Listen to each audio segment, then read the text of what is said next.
জুলাই জাতীয় সনদে স্বাক্ষর করেনি জাতীয় নাগরিক পার্টি। রাজধানীতে শুক্রবার সনদ স্বাক্ষর অনুষ্ঠানে 25টি রাজনৈতিক দল ও জোটের নেতারা উপস্থিত থাকলেও সেখানে ছিলেন না এনসিপির কেউ। অথচ এই দলের উদ্যোগেই মূলত জুলাই জাতীয় সনদের দাবি উঠেছিল। তাদের ছাড়াই সনদ স্বাক্ষরকে প্রতারণা হিসেবে দেখছে দলটি। এই অবস্থায় সনদে নিজেদের দাবি প্রতিষ্ঠায় প্রয়োজনে আবারও রাজপথে আন্দোলনে নামার কথা বলছে দলটির নেতারা।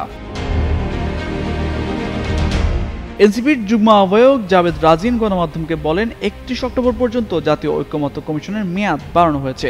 এই সময়ের মধ্যে সনদ বাস্তবায়ন নিয়ে দলের দাবি মেনে নেওয়া হবে। তা না হলে প্রয়োজনে জনগণকে সঙ্গে নিয়ে আবারও রাজপথে নামার হুঁশিয়ারি দেন তিনি। জুলাই সনদে স্বাক্ষর না করায় এনসিপির নির্বাচনে অংশ নেওয়া এবং দলটির ভবিষ্যৎ নিয়েও নানা কথা উঠছে। দলটির নেতারা বলছেন, জুলাই সনদ স্বাক্ষরে আগে 3টি দাবি জানিয়েছিল এনসিপি। সনদ বাস্তবায়ন আদেশের খসড়া স্বাক্ষর অনুষ্ঠানের আগেই প্রকাশ করা, জুলাই সনদ বাস্তবায়ন আদেশের খসড়া জনগণের সার্বভৌমত্ব অভিপ্রায় অনুসারে প্রধান উপদেষ্টা অধ্যাপক মোহাম্মদ ইউনূসের মাধ্যমে জারি করা এবং জুলাই সনদের বৈধতার উৎস জুলাই গণ অভ্যুত্থান হিসেবে অভিহিত করা।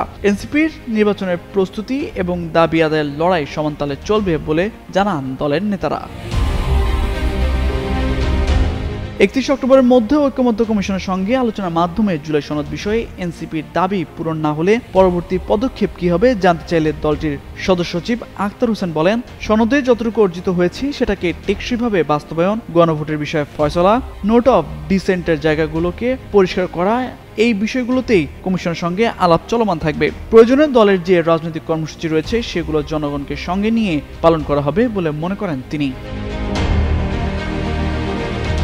এনসিপির আহ্বায়ক নাহিদ ইসলাম গতকাল রাজধানীতে এক অনুষ্ঠানে অভিযোগ করেছেন, ঐক্যমত্যের নামে জনগণের সঙ্গে প্রতারণা করে একটি কাগজ সই হচ্ছে। কিছু রাজনৈতিক দল জনগণের সঙ্গে প্রতারণা করে এই কাগজে স্বাক্ষর করছে বলেও মন্তব্য করেন নাহিদ। শনিবার এমন তথ্য দিয়ে একটি প্রতিবেদন প্রকাশ করে দৈনিক আজকের পত্রিকা। তামজিদ মির্জা, যুগান্তর নিউজ।